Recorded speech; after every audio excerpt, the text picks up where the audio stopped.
Tin ended up working as a servant in a brothel where she was very badly mistreated, and her plight came to the attention of authorities. And a policeman brought the tiny girl who'd been burned by her owners to the mission home on Sacramento Street. This image comes from Stanford's special collections. Now, at first, Tin resented the new sewing teacher, but eventually the younger Chinese girl and the older teacher with the Scottish lilt to her speech became very close colleagues. They went on what they called rescue missions together to help vulnerable girls and women in San Francisco and really across the country. They crisscrossed the state, and they were involved in the East Coast as well. There's a rescue, or there's a family involved in Philadelphia in the book. In fact, Cameron really could not have done her work without Tin and the other Chinese-speaking aides, since she herself did not speak or read Chinese. And this is kind of the iconic image of the work that they did. And together, Chinese and white staffers at the home faced bomb threats, legal assaults, and the crush of always being short of money for the work. In fact, many of the documents that I found in the records of the Presbyterian Historical Society have to do with money. It's like, we're trying to get more money. Anyways, so when it came for Dolly to retire, she put forward Tin Fu Wu as her replacement to run the home, and this was in the 1930s. Tin deferred and soon came to live in a cottage next to Dolly's in Palo Alto once Tin retired I think she retired in the 40s.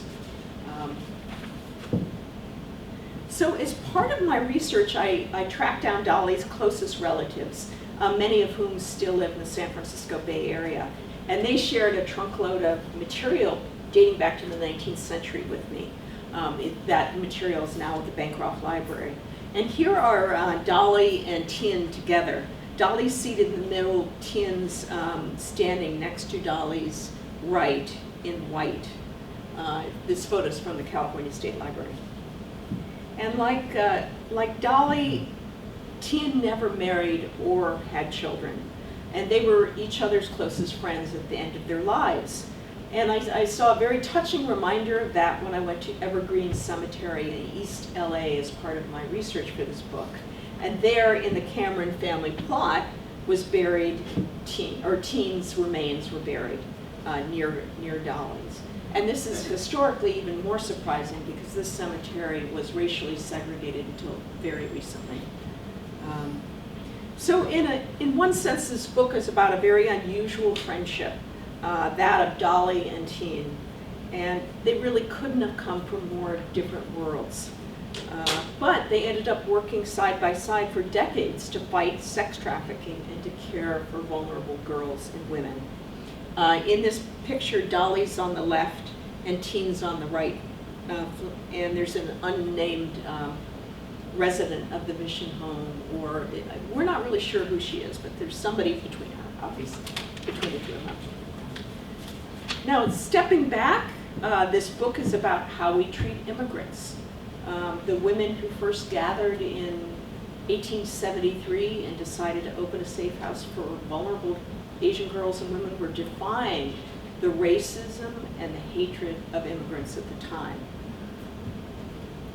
This is a photograph by Arnold Gunther, taken during the period when he often took photographs in Chinatown prior to the earthquake. And he became very good friends with Dolly Cameron and with some of the residents of the home. His collection of pre-earthquake Chinatown photos are now in the Library of Congress. So this is also a book about a movement built on faith. And this is a photograph of a young woman at the center of a very infamous kidnapping and trafficking case that the home and Dolly were involved with at the turn of the century. This is 10 years after the successful resolution of that case, and the young Chinese woman has come back, and you can tell that she has rebuilt a much different life based on what she's wearing and the smile on her face and her spectacles. And you know, there were so many grateful letters to the home and to Dolly that really, really touched me. So most of all, I really think this book is about that magic moment in history when we see a surge in empathy. It's the same kind of Christian compassion that fueled the abolitionists who fought to end the transatlantic trade in African slaves. In this case, these abolitionists were women seeking to free other women trapped in sex slavery and forms of servitude. And I just honestly feel so honored to have had the opportunity to tell this story, and it does seem to be resonating on a number of different levels. I'm getting letters from people saying they were really touched by it, and that's what I live for as a writer. That's why I do it. It took me 5 years to write this book, and I'm hoping that it captures one of, you know, it may have been a small home, a small experiment, but it is, for me at least, a very inspiring story of how a few people can really make dramatic changes in the course of other people's lives. So with that, I'll end, and I'm so grateful for your listening to me today. Thank you.